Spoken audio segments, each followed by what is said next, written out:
One Punch Man is a Japanese webcomic, manga, and anime series created by One. The webcomic started in July of 2009, garnering more than 7.9 million total views by June of 2012, and 186 million as of October of 2022. Now last year I produced a video covering the entire manga from chapter 1 to 188. That's because at that time, that's all the chapters that were out. Well, we got some more chapters. We're already up to chapter 202 at this point. So I thought it would be a good moment to go back and extend the video that I created last year. I also made a few tweaks to some of the battles. One of the things that One and Murata like to do is go back and rework some of the chapters. In fact, they even retcon some things that they don't like. Now, the two battles in particular that I went back and fixed is the battle between Child Emperor and Phoenix, and the battle between Saitama and Orochi, which was kind of a little bit difficult because so many events were rearranged in the retcon that I know it's not going to be exactly perfect.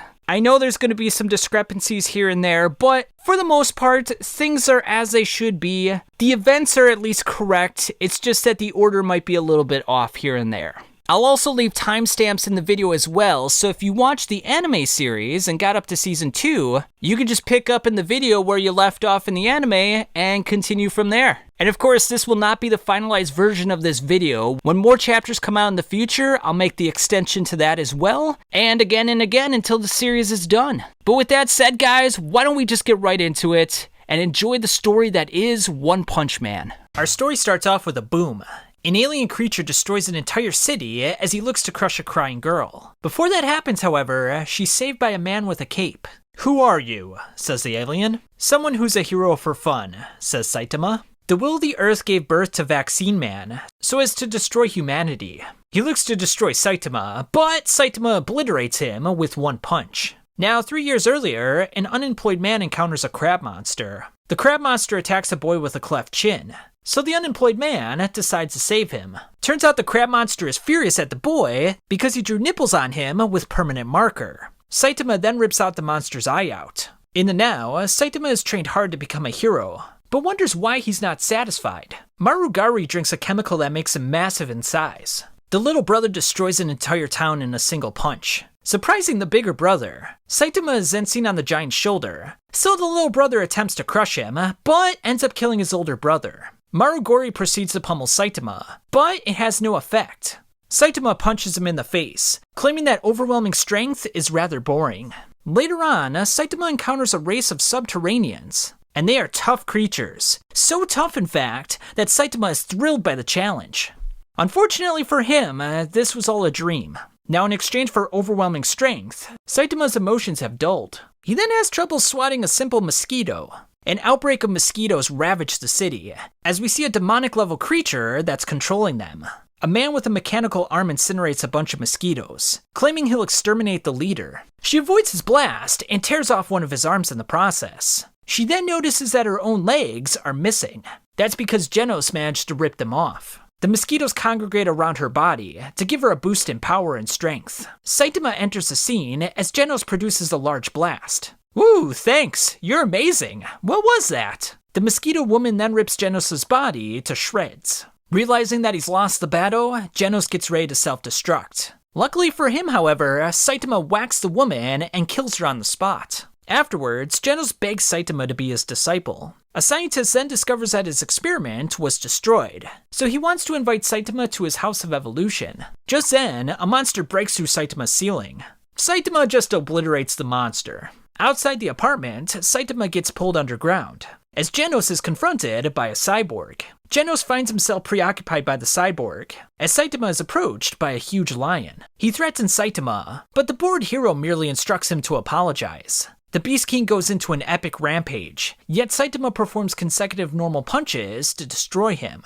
Now, Armored Gorilla decides it's best to tell them about the House of Evolution, since his crew lost the battle. Now, as for the leader of the House of Evolution, human imperfection dismayed him as a child, so he set out to evolve the human race. The man genius is then shocked to find out that all his creatures were destroyed. He then wants to release Carnage Kabuto, his most powerful experiment yet. Genos obliterates the House of Evolution as Saitama finds out that there's an underground tunnel. Now, it turns out that Carnage Kabuto is unstable. That's why he's prevented from going out in the human world. Kabuto then smashes Genos into a wall, and introduces himself to Saitama. Before they fight, however, Genos wants to take down the psychotic beast himself. Genos gets wrecked in the process.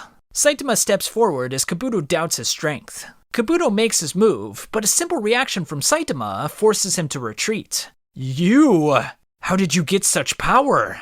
Now in 3 years, Saitama was able to get strong by doing 100 push-ups, 100 sit-ups, 100 squats, and running 10 kilometers every single day. As a result, he went bald in the process, but he gained overwhelming strength. Now Genos thinks this is just a bunch of crap. Say what you will, but there isn't anything else. Kabuto enters Carnage mode and begins to pummel Saitama. While this happens, Saitama realizes that it's bargain day at the supermarket, which means he's missing out on the great deals. Oh, and while thinking about all this, he managed to pummel Kabuto to pieces.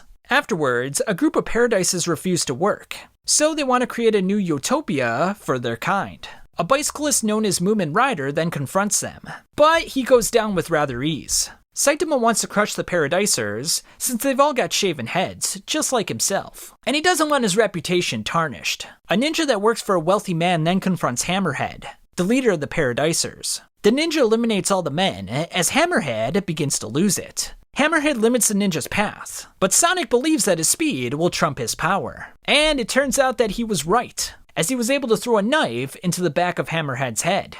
Hammerhead, however, has a very thick skull, and he survives the attack. He then runs into Saitama while he escapes. Now Hammerhead uses a spin attack, but Saitama catches his arms. He then destroys the battlesuit as Hammerhead runs off. Sonic then attacks Saitama as Saitama catches his blade and crushes it. Sonic then gets an evil grin on his face, as he's pleased to finally test himself. Sonic displays his impressive speed. When he makes his move, Saitama accidentally punches him in the nuts. Now, with this crushing defeat, Sonic vows to train himself so that he can destroy Saitama. Later on, Saitama tells Genos that he's disturbed by the fact that no one seems to know him.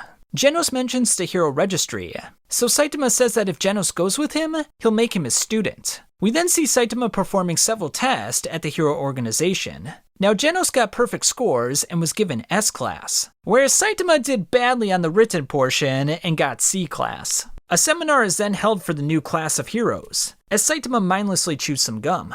A man informs Snek, the teacher, that although Saitama's written portion was horrendous, he surpassed all previous records for the physical portion. Now, Snek worries that Saitama might surpass him in the rankings, so he looks to beat him down. Yet, Saitama subdues him with relative ease. Now, Genos is at the bottom of the S-Class rankings, whereas Saitama is at the bottom of the C-Class rankings. Genos then gets prepared to spar with Saitama. He begins the proceedings with a vicious kick. He eventually unleashes a massive blast, thinking he hit Saitama, but Saitama got behind him. Now Genos wants Saitama to stop playing around and take the fight seriously. So Saitama moves at blinding speeds to throw a punch right in front of his face.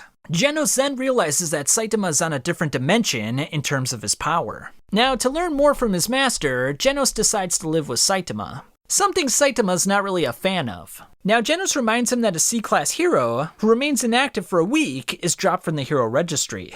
What? Says a concerned Saitama. Saitama urges Genos to achieve the top 10 of the S-Class, which he willingly accepts. Saitama was just spouting useless platitudes to sound impressive. While looking for a bad guy, Saitama comes across Sonic. Sonic attacks him, but Saitama bites his sword to pieces. Tank Top Tiger then intervenes, so Sonic attacks him with some exploding shuriken. To make Saitama fight him, Sonic starts attacking civilians in the area. Saitama then easily chops down Sonic with a karate chop. Now a couple of heroes are sent to Z City to check in on an awful monster. At the Hero Association, board members talk about the Department of Heroes across various cities. Spring Mustachio and Golden Ball confront the monster in Z City. The monster is Combo Infinity, and it's giving the heroes all they can handle. After defeating the heroes, the monster comes across Saitama. And not only does Saitama defeat the monster, but he decides to cook him up for dinner. Later on, we see a huge meteor heading towards the Earth. Genos is called to the Hero Association, where he meets Bang. Bang being an S-Class rank 3 hero. Unfortunately for them, the threat level is Dragon, and seems to be too great for them to overcome. Genos doesn't want to give up, however. Outside, Genos meets Boyfoy, S-Class rank 7 hero. Now it turns out that this is a remote-controlled robot, and he's here to test a weapon. He also would prefer to be called Metal Knight instead of Boyfoy. Now, Metal Knight's missiles are ineffective. Genos disregards his own safety as he puts everything into stopping the meteor. Nevertheless, it's not enough. "Gramps, take care of Genos for me," says Saitama. Saitama then jumps towards the meteor and smashes it to pieces. Unfortunately, the shards still destroy much of the city. Welp, that's settled. As a result of destroying the meteor, Saitama moves from C-Class rank 342 to 5, and Genos went from S-Class 17 to 16. Genos then explains the threat levels to Saitama, descending from God level to Dragon to Demon to Tiger and then to Wolf. The Tank Top brothers then start blaming Saitama for destroying the city, as various townsfolk pile on. Bang observes the situation from afar, stating that Saitama is the strongest hero he's ever observed. Saitama takes care of the brothers and tells the citizens to blame the meteor for the destruction. A couple of days later, various monsters start emerging from the ocean. Class A rank 11 Stinger comes onto the scene. Stinger struggles with the sea folk as Saitama watches the events unfold on television. Now, Stinger defeats the sea folk, but is then grabbed by the Sea King. Sea King then approaches another hero from the rear and proceeds to pummel him.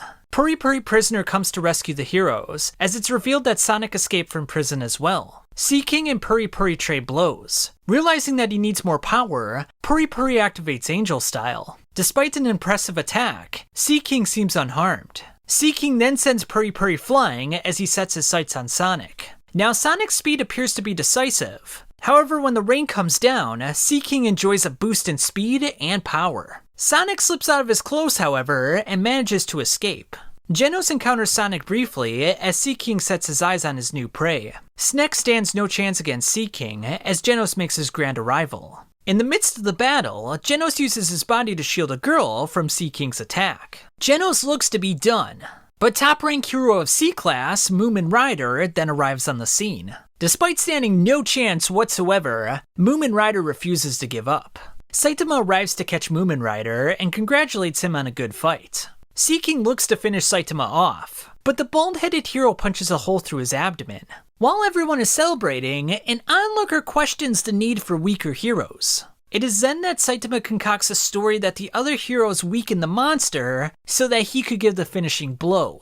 Genos then wonders if this is the best path for Saitama to walk on going forward. Madame Shibabawa then determines that the Earth is in great danger. Saitama receives a bunch of hate mail along with one thank you letter. Saitama is then given a psychological exam to advance to B rank. After achieving B rank, Saitama is officially thanked by Moomin Rider. While Saitama and Genos hang out with Bang at his dojo, an emergency summons comes from the Hero Association. At the Hero Association, Saitama meets with Atomic Samurai and Tornado. We then see the S-Class heroes in descending order, starting with Puri Puri, Genos, Metal Bat, Tank Top Master, Flashy Flash, Watchdog Man, Super Alloy Black Luster, Pig God, Drive Knight, Zombie Man, King, Metal Knight, who happens to be absent, Child Emperor, Atomic Samurai, Terrible Tornado, and Blast, who is also not here at the moment. Madame Shibabawa's prophecy is shared with the other S-rank members. Just then, the building is attacked by a group of flying creatures. A massive ship descends from the sky as Sky King is swatted down. Saitama leaps through the ceiling to check in on the disturbance.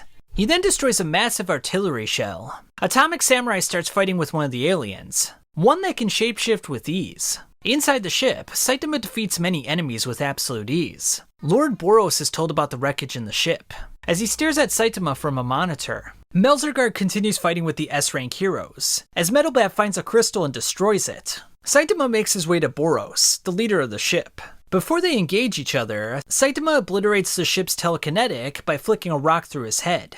Now it turns out that Boros was bored with no other challenges, so he was given a prophecy that there would be an entertaining fight on this planet. Saitama punches Boros, destroying the armor that holds in his overwhelming power. Boros then unleashes an impressive display of power. The ship then fires a barrage of artillery at the heroes, but Tornado stops it with her Esper powers. Drive Knight determines that the situation is nearly over, so he tells Genos that Metal Knight is his enemy. The S-Class heroes work together to dismantle Melzergaard, piece by piece. Elsewhere, Boros is pleased that Saitama is able to keep up with him. Boros then uses Meteoric Burst to send Saitama to the moon. Saitama jumps from the moon back to the Earth, knocking the ship off balance. Boros rushes in, yet Saitama delivers a devastating punch. Consecutive normal punches, says Saitama. Boros then releases all his energy in an epic display of power. Saitama then decides to use his killer move, Serious Punch, to destroy Lord Boros. Now while Boros is fading away into the darkness, he realizes that Saitama had power to spare. The alien ship then comes crashing to the ground, as a My Mask wonders how this devastation could have happened. He then proceeds to berate the other heroes for their incompetence.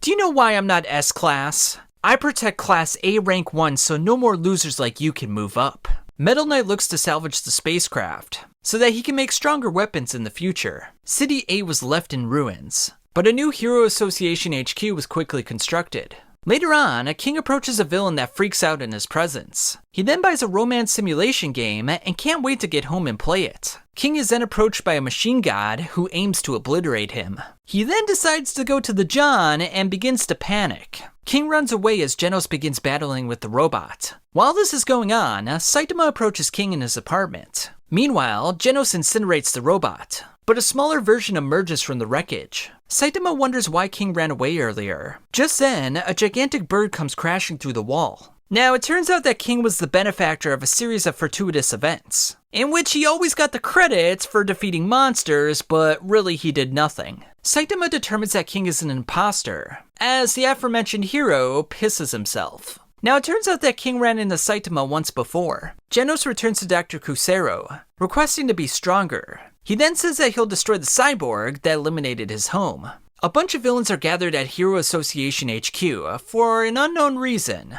Upon finding out that Saitama is not there, Sonic decides to leave. Garo then flexes his prowess by saying that he destroyed many a dojo. He then wants to have a party and to kill everyone involved. He proceeds to rip off one of the arms of the heroes in the vicinity. After taking everyone down, Garo says that he'll train for 6 months so that he can defeat the S-Class heroes. Now, Saitama has risen to Class B rank 7, whereas Genos went to Class S rank 14. Sonic approaches Saitama's apartment as Genos confronts him. 20 minutes later, Class B rank 1, Hellish Blizzard, tells Saitama that there are hero factions. Saitama realizes that she's just trying to hold him back. She then decides to sick her lackeys on him, but Saitama takes care of them with ease. Blizzard attempts to intimidate Saitama, but Saitama gives her a harsh dose of reality. While Blizzard attacks him more, Saitama notices Sonic and Genos fighting. After a brief exchange, Genos shows Sonic his impressive speed. He then embarrasses the ninja by cutting off his hair. Sonic decides to create afterimages, as Genos gets ready to incinerate everything. Saitama knocks Genos down, since he doesn't want any explosions in front of his apartment. Saitama then agrees to fight with Sonic seriously, as the latter creates a set of 10 afterimages. Killer move, serious sideways jumps. And with this, Saitama seriously creates thousands of afterimages of himself. What did you just... I did sideways jumps past you, says Saitama. Blizzard then realizes that Saitama is too strong, and that it doesn't seem normal. Blizzard can't achieve number 1, because her sister, Tornado, is the strongest Esper alive. And no one can achieve S-Class at the moment because a My Mask holds the number 1 rank. Essentially, he's clogging up the access to S-Class. King then comes over to retrieve his video game, which shocks Blizzard. Now, Genos agreed to be called Demon Cyborg, and Saitama is called the Bald Cape. Bang then casts Chiranko, his pupil, out of his dojo. The Hero Association issued a warrant on Garo, and Bang volunteered to catch him. That's because Garo used to be his former pupil. Garo then faces off against Tank Top Master. Bang's older brother, Bomb, then agrees to help him restrain Garo. Garo then seizes the advantage in his fight, with the Fist of the Flowing Water crushed rock. Moomin Rider then comes in with Justice Crash, yet Garo subdues him with ease. Bang and Bomb later arrive, finding Chiranko among the heroes that were beaten up by Garo. Saitama visits Moomin Rider in the hospital. Garo then hears that King is the strongest S-Class hero. Saitama finds out that Garo has special techniques for defeating heroes. Chiranko then tells Saitama about a martial arts tournament with a huge grand prize. Garo then picks a fight with Golden Ball. Spring Mustachio leaps into the fray, yet Garo figures him out with ease. Afterwards, Garo is approached by Saitama, so he decides to teach him a lesson. "What's the big idea? Who are you?" says Saitama. "Don't bug me when I'm shopping." Saitama then karate chops Garo into submission. Saitama then tells Genos that he's going to enter a martial arts tournament, and he's going to do so under Chiranko's name. Elsewhere, a couple of monsters grab a sponsor's son, so Metal Bat gets prepared for battle. At the martial arts tournament, Saitama meets with Sourface. However, Sourface thinks he's Taranko. Now, Sourface wants to get back at Garo, and gives Taranko a warning for the tournament. After defeating the monsters, Metalbat is approached by Senta Senpai. Garo then sets his sights on Watchdog Man. A report then comes out that monsters have arrived in City S. Metalbat starts losing consciousness from a tranquilizing odor. Yet, to get over this, he hits himself in the face and reinvigorates himself. Afterwards, a dragon-level monster, Sentachoro, starts destroying the city. Sentachoro begins charging as Metalbat tries to stop him. He then uses his killer move, Dragon Pummelin, to whack the Sentachoro in the face. Garo arrives on the scene as Metalbat is flung back by Sentachoro. Though Metalbat wants to fight the monster, Garo isn't going to let him go without giving him a fight. "I'm busy, but I'll bust that crazy head of yours," says Metalbat. Metal Knight arrives in City S to combat Sentachoro. Elsewhere, Metalbat is in some trouble against Garo. However, as he takes more damage, his abilities get that much stronger. Metalbat creates a whirlwind and corners Garo. Despite this, Garo knocks him down. Garo thinks he's won the battle, yet Metalbat nearly crushes him before he's interrupted by his sister. Now the sister doesn't want to see her brother create bloodshed, so it seems like the battle is over. Garo then decides to look for Watchdog Man. A monster approaches Garo, asking if he wants to join the Monster Association.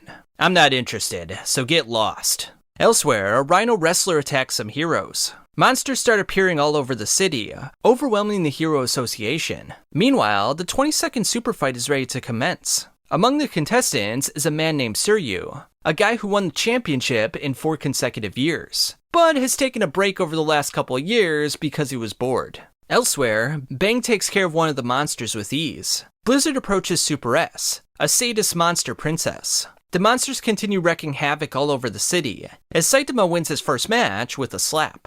Now, Suryu is pleased by this, since it looks like he'll finally have a challenge. Suryu proceeds to beat his first opponent with a single kick. Genos receives a report about the monsters all over the city, so he decides to leave the arena and take care of them. Snek wins his first match in the tournament. Genos proceeds to eradicate many monsters as the tournament continues forward. After taking care of Face Ripper, Genos confronts Roach Awakening. Meanwhile, Sourface won his first match. However, Saitama didn't see it because he was in the toilet. Saitama then defeats Bakuzan, the reigning 2-time champ. "In just one punch again?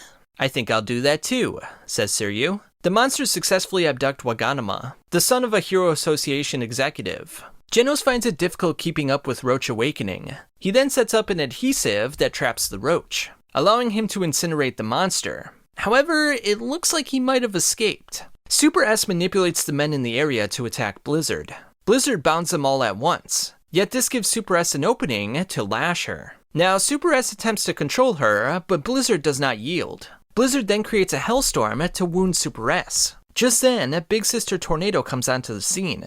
"Just go home already. I'll clean up your mess." Tornado immobilizes Blizzard's comrades, yet Super S manages to escape.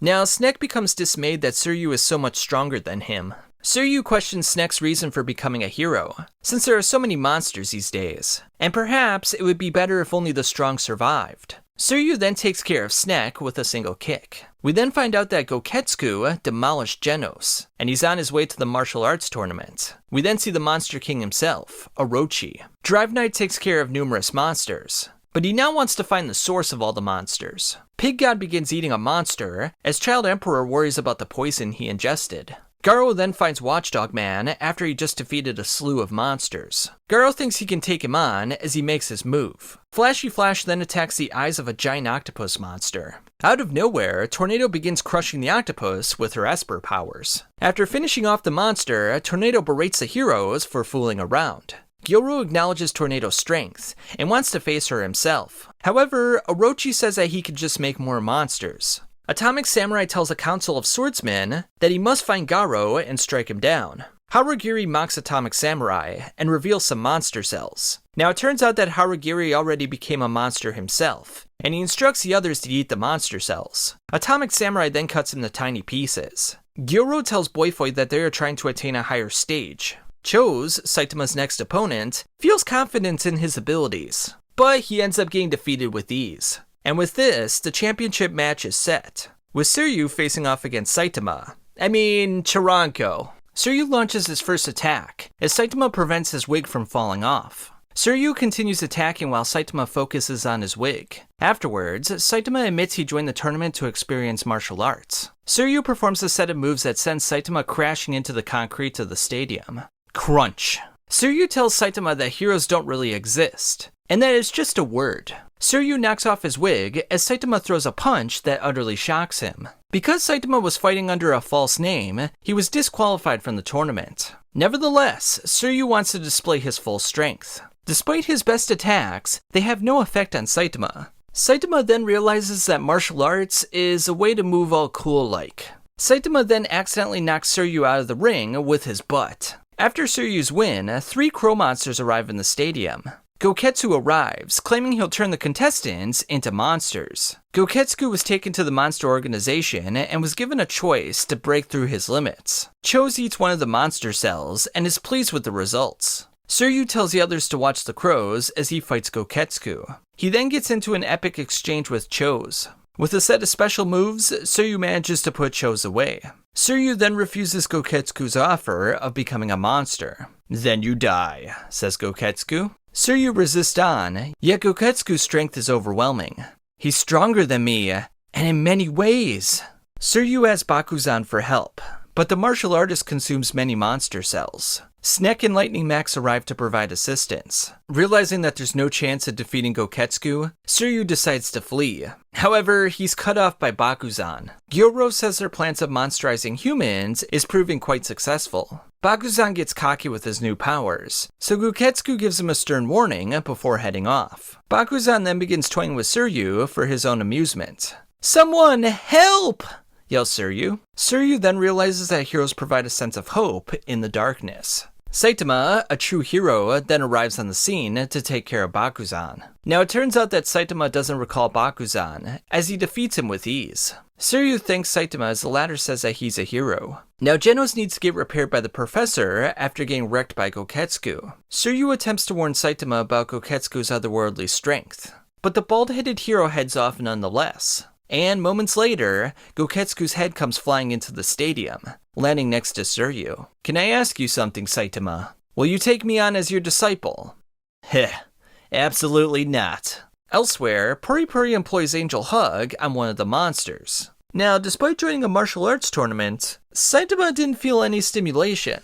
Saitama tells King that he doesn't think he can get any stronger. King states that a hero doesn't fight for personal fulfillment, but to help others and save the world. King then says that they should play a video game, and that he'll only use 2 fingers to give Saitama a chance. Meanwhile, Garo nearly escaped with his life after fighting Watchdog Man. Nevertheless, he's excited since he's got room to get stronger. Garo attacks King, but Saitama kicks him away. While Sonic trains in the forest, he's attacked by 2 unknown assailants. "I am Tempest Wind, and I am Hellfire Flame." Now they're working for the monster organization, and they want to take down Flashy Flash. Tempest Wind then demonstrates his incredible speed in his monster form. Now, to defeat Saitama, Sonic contemplates becoming a monster himself. Martial Gorilla meets with Armored Gorilla, and is disgusted that he's trying to blend in with human society. Armored Gorilla takes him down, as Zombie Man decides to follow him. Bang then wonders if Garo knows what it means to become a monster. Elsewhere, Sonic cooked the monster cell and got diarrhea. And it seems like if you cook the monster cells, they don't have the full effects. The Hero Association learns of the Monster Association, and of their leader, Orochi. A man within the Hero Association is turned into a monster. Gyoro says that they'll stop attacking the humans if they're given a safe haven in City Z. Unfortunately, this was all a lie to trick the humans. The humans now have 3 days to send their best fighters and rescue the sponsor's son. Black Luster then destroys the parasite with his steely muscles. Gyoro wants to destroy all the strong heroes so that Orochi can become the king and create a new world for the monsters. Orochi eats Roach Awakening for his insolence, and gives Super S a stern warning that failure will not be tolerated. Meanwhile, Saitama gets whipped by King while playing video games. Gyoro is then shocked to find Goketsu dead. Genos then receives his new body by Dr. Kusena. Metal Knight then refuses to partake in the operation to save the sponsor's son, since it will result in numerous heroes dying. The monsters then make their advance, but Saitama takes care of them with ease. Death Gatling and some other heroes track down Garo to a shed. Garo realizes that he's surrounded, so he wants to see the kid's hero book. Garo then determines that he's up against Death Gatling, Stinger, Smile Man, Wildhorn, Child Toad, Magain, Blam Blam, and Shooter. "After I bag all you chumps, I'll have over 100 kills, says Garo. Fighting against 8 heroes, however, proves to be especially difficult. Garo focuses his efforts on Magain, but he proves to be quite resilient. It thusly appears that he has no chance. Nevertheless, Garo views this as a stepping stone on his way to becoming a monster. After a series of moves, he uses Wildhorn as a human shield. With half of the heroes subdued, Garo has seized the initiative. After Garo takes out Smile Man, Death Gatling attempts to eliminate him with a barrage of bullets. Stinger lunges in, yet Garo sends him flying back. Garo then takes down Magain with a devastating blow. Death Gatling says that justice will be victorious, as he performs Death Shower. Garo manages to defend himself. He then immobilizes Death Gatling with a strike to the face. Garo then realizes that Magain activated his transmitter, which summoned Genos to the battlefield. Genos performs machine gun blows. Despite Garo's exhaustion, he still manages to dodge the attacks. King receives an alert about the situation, so Saitama decides to go and check it out. Garo then begins moving like Watchdog Man, which catches Genos off guard. Genos gains the advantage and looks to incinerate him. Yet, Garo manages to escape once more. A cavalcade of monsters attack Genos, as one of them extends an invitation to Garo to join the monster organization. Genos eliminates the monsters and looks to incinerate Garo. However, Bang subdues him with a swift kick. Bomb then cuts up one of the monsters with extreme precision. Bang and Garo then get ready to face each other one-on-one. Bang looks poised to take Garo down. He then knees his former pupil in the chin. Garo begins to lose consciousness, so he decides to take a fallen hero as a hostage. Bomb blocks this from happening. Bang and Bomb then work together to take down Garo, as Genos waits in the wings. Garo recalls how he was the monster when he played with other kids. Garo thusly wants to reverse the roles of good and evil, to show the heroes how unfair it all is. In the now, Garo rips a tree from the ground and starts to lash out. Phoenix Man arrives to save Garo from certain death. Sentoturo then arrives to block Genos' blast from hitting Garo. According to Gyoro's analysis, only Tornado, Metal Knight, King, and Blast stand a chance against the monster organization. Bang, Bomb, and Genos look to defeat him. Despite Bang and Bomb using their most powerful attack, it seems that it has no effect against the monster. Genos then decides to hold back Sentoturo, while Bang saves the others. Genos uses Jet Drive Arrow to crack through Sentoturo's teeth. He then incinerates the monster from the inside out. Yet Sentoturo remains in good health. Bang realizes that he'll have to exert the last of his strength in defeating Sentoturo. Now, King decides to distract Sentoturo, as it begins charging the world's strongest hero. Saitama, who's hiding behind King, uses Serious Punch to eviscerate the monster. "Is that Genos?" says Saitama. At the Hero Association, they want to bring in Blast, but it turns out that he's only a voluntary hero. It turns out that Drive Knight went on a recon mission to gather some intel about the monster organization. However, his transmitter has ceased working, meaning that he's probably fallen. Atomic Samurai assembles an elite team to attack the monster hideout. A My Mask, who's on the team, says that he's stronger than Atomic Samurai. Metal Knight still won't participate in the mission, and he warns Child Emperor about the other evils that want to harm the world. Blizzard visits Saitama, as she's shocked to see so many other high-ranking heroes at his apartment. Blizzard wants to strategize a method for defeating the monsters. Now it turns out that Saitama barely missed the hero hunter Garo, so he decides to go out and look for him. The sponsor then hires a private force to retrieve his stolen son. Garo awakes within the monster hideout. Now the mercenaries that were out to save the sponsor's son were captured by Machine God G5. Super S uses her powers to manipulate the mercenaries. Garo then enters the arena. Gyoro wants Garo to step in and lead as his assistant. Before this, Garo must prove that he's a monster by bringing the head of a hero. Now some humans want to give in to the monsters. Garo regains his strength by eating a massive meal. While Saitama eats lunch, Blizzard offers to work together by sharing information with him.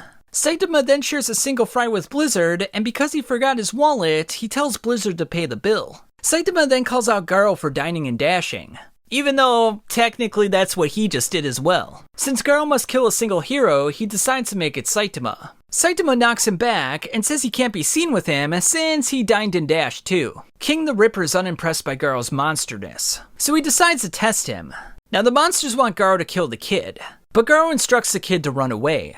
The three prepare for battle as the kid runs off. Gyoro tells Phoenix Man that Lord Orochi was a human once. In fact, Gyoro created him. He now wants to mold Garo into a second Lord Orochi.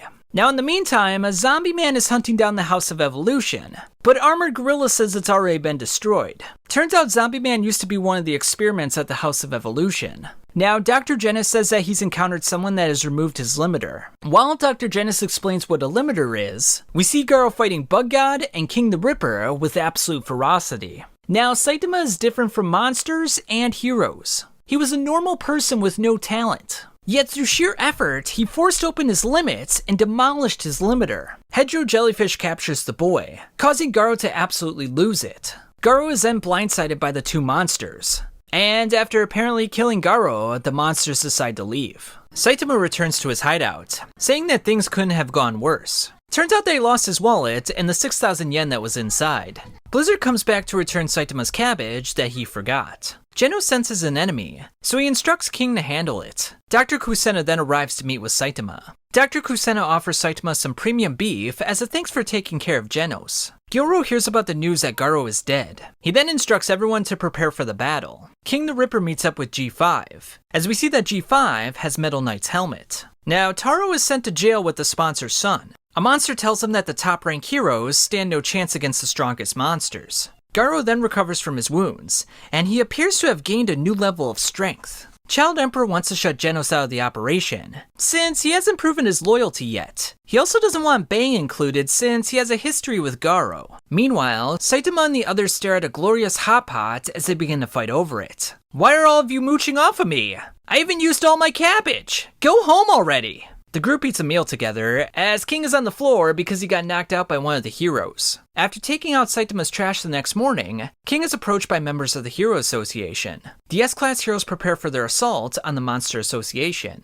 Tornado demands that they not send in her little sister, Blizzard, to the Monster Association. King the Ripper then begins torturing Taro for his own amusement. Garo breaks through the wall and eliminates King the Ripper in one swift motion. After killing some more monsters, Garo begins to eat their flesh. The two are then approached by a massive dog-like monster. The two sneak away from the monster as Garo defeats some more monsters. After aggravating overgrown Poochie, it fires a destructive blast at the both of them. Garo then attempts to fight Poochie head-on, but it appears that he might be in over his head. After dodging more blast, Garo goes on the offensive. Poochie then knocks him down to Gyoro, who uses his telekinetic powers to immobilize Garo. "Let's have a little chat," says Gyoro. "To become a monster, you must repeatedly overcome death as a human being. Each experience with death results in exponential growth. That's how Orochi gains substantial power. Yet Garo holds more potential. Now, despite Gyoro's godly psychic abilities, Garo begins to adapt to it. He thusly wants to eliminate the Monster Association. Lord Orochi intervenes to crush Garo with his hand.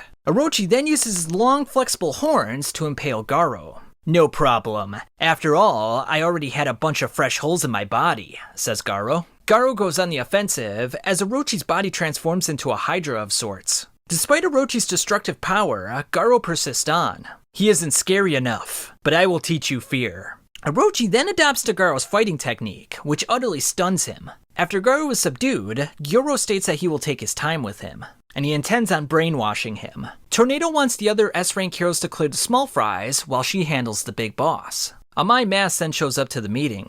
He then wonders if Zombie Man is really their ally or possibly a monster. Amai Mask then decides to back down in King's presence, but he still wants to be part of the attack team. Sekengal and Sitch meet up with the Hero Association support team. Bang then arrives at the Hero Association, so Sitch questions him on why he let Garo go earlier. King then tells Bang about the plot to invade the Monster Association hideout. Bang then determines that Genos and him are not being trusted by the Hero Association, so they're gonna have to make moves on their own accord. King then requests for Bang, Genos, and Saitama to secretly accompany him on his mission. Child Emperor then leads the attack team to the Monster Association. Now Blizzard wishes to get revenge on the Monster Association for what they did to the Blizzard Bunch. Genos and Blizzard head to Saitama's apartment, but only meet up with Bang and Bomb. Genos decides to wait for Saitama as the others head off to the Monster Association. "Follow me. Now, Blizzard Bunch, roll out." Elsewhere, we see Saitama in an unknown location as we wonder where he is. Now the attacking heroes are lured into a trap. Jagan, a monster implanted with eyeballs from killed monsters, displays his impressive telekinetic strength. Tornado stops the buildings from falling with her Esper powers. The two Espers then begin their battle. The rest of the heroes then decide to fight the weaker monsters. Now Captain Masuki performs Olympic-style moves to defeat the monsters. After the threat is dispelled, Child Emperor wonders why the monsters were so weak. Rhino Wrestler then looks to teach the heroes a lesson. Turns out that he's quite durable and very tenacious. Atomic Samurai then cuts off the rhino's horn. In fact, his whole body shatters into a million pieces. Black Luster blows through several enemies by running. Meanwhile, Tornado finishes off her fight with Jogon. The attack team then focuses on rescuing the hostage. Yoro then compresses the monsters at Lost into a cube and feeds it to Lord Orochi. Flashy Flash begins the invasion by slicing up several monsters. He then comes across Tempest Wind and Hellfire Flame. Flashy Flash begins slicing up the corridor, causing the rocks to fall down. After some swift moves, the three arrive by a waterfall. Flashy Flash provokes them to enter their monster forms, which they both oblige to with pleasure.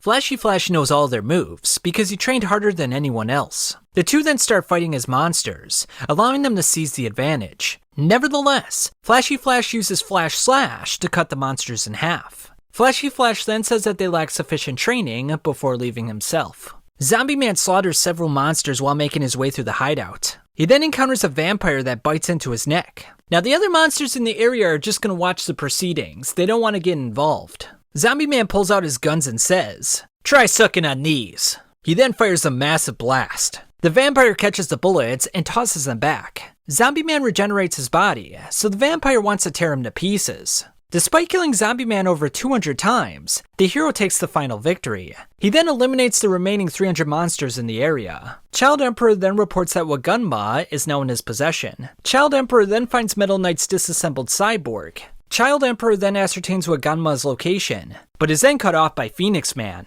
Phoenix Man makes his move, yet Child Emperor blocks him with a transparent film. He then uses his mechanical backpack to subdue the threat. He then takes down many more monsters as he releases Wagunma from his cell. Machine God G5 blocks the escape, as this cyborg looks quite menacing. Super S commands her slaves to attack the heroes. Now the heroes subdue the threat without taking any casualties. Super S looks to seize a new love slave, yet Amai Mask catches her whip. Amai Mask urges the others to move ahead as he fights Super S alone. Now, Super S wonders if Amai Mask wants to go to someplace private, someplace where they can get cozy. Amai Mask then slaughters the sex slaves with no remorse. Super S realizes she's lost, so she tries to cut a deal, but Amai Mask says that monsters must die. Child Emperor summons Mad Underdog Cerberus to combat Machine God. Child Emperor leaves with Wagunma until they run into the resurrected Phoenix Man.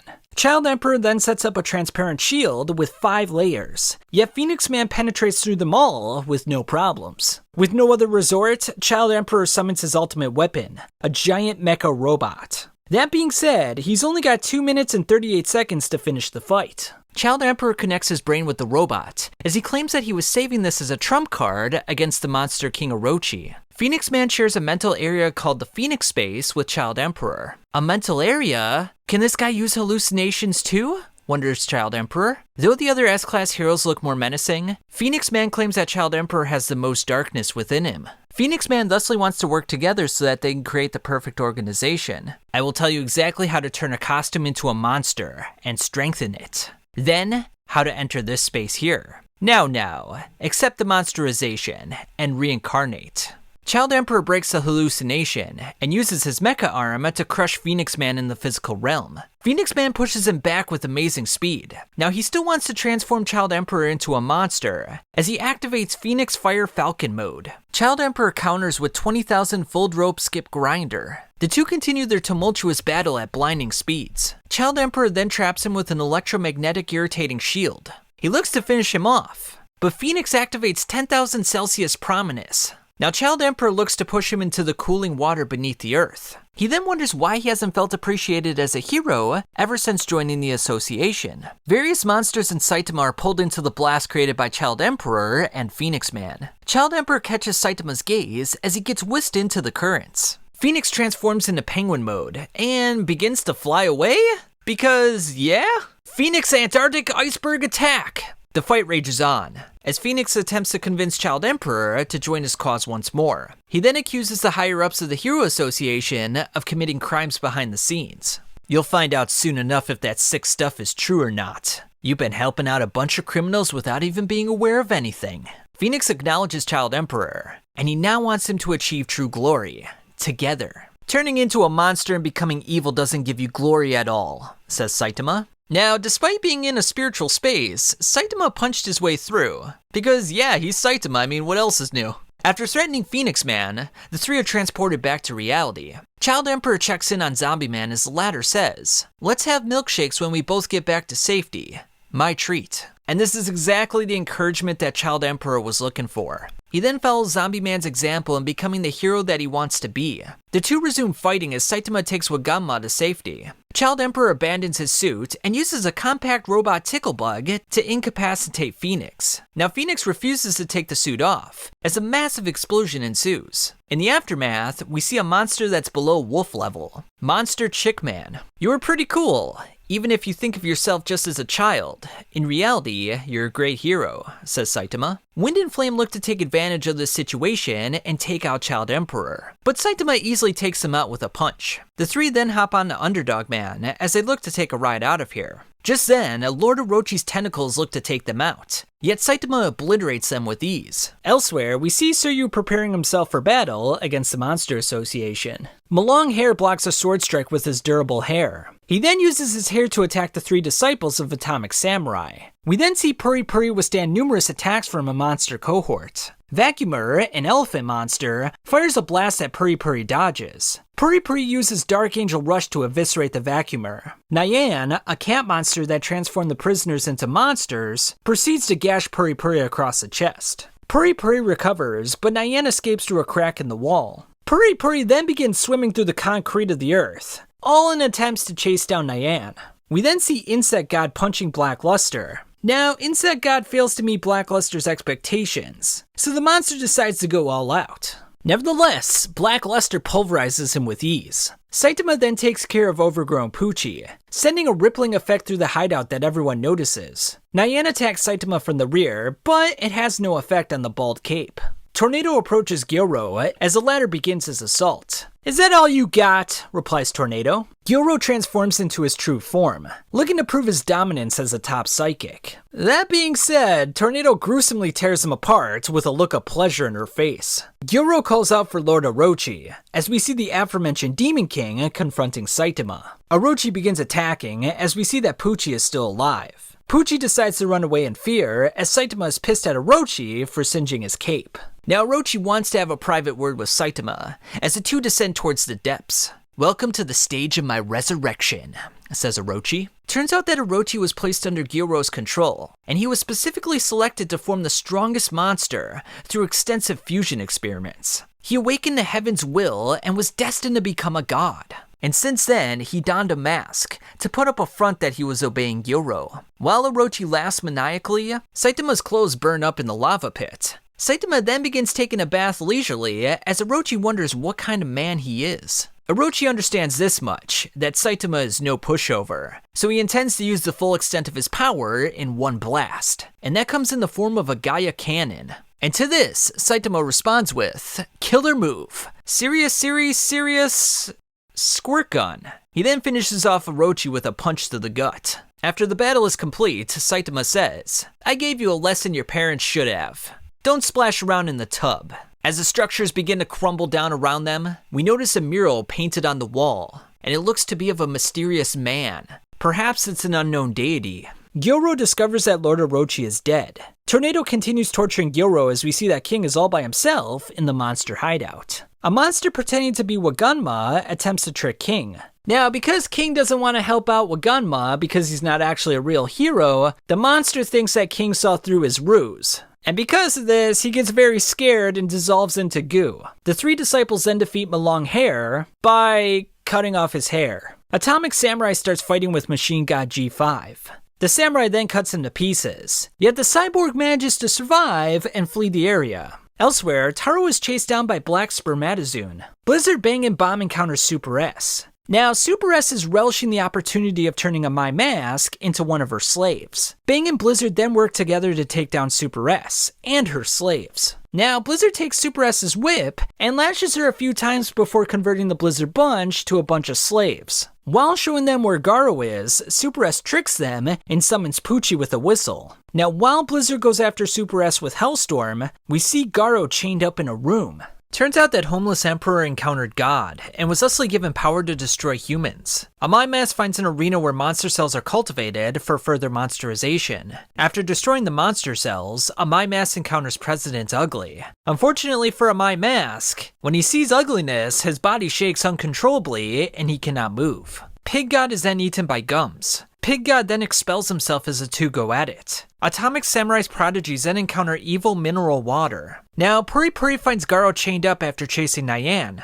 Garo breaks through his chains as Puri Puri realizes that he's very dangerous. Flashy Flash thinks that Saitama must be a monster, so he swiftly attacks him. Yet, Saitama dodges with ease. Child Emperor saves Waganma, and reports that the operation was a success. The various heroes report in, with Atomic Samurai saying that there's another child in the hideout. Child Emperor heads back as Atomic Samurai faces off against Black Spermatozoon. Now the more Atomic Samurai cuts him, the more he multiplies. Atomic Samurai is eventually surrounded by countless duplicates. He then uses concentrated Atomic Slash, yet his opponent was hiding his main body to save himself. Now Atomic Samurai cut up the ceiling to bury his opponent. Homeless Emperor engages with Zombie Man in an epic exchange. Indeed, you were a top hero.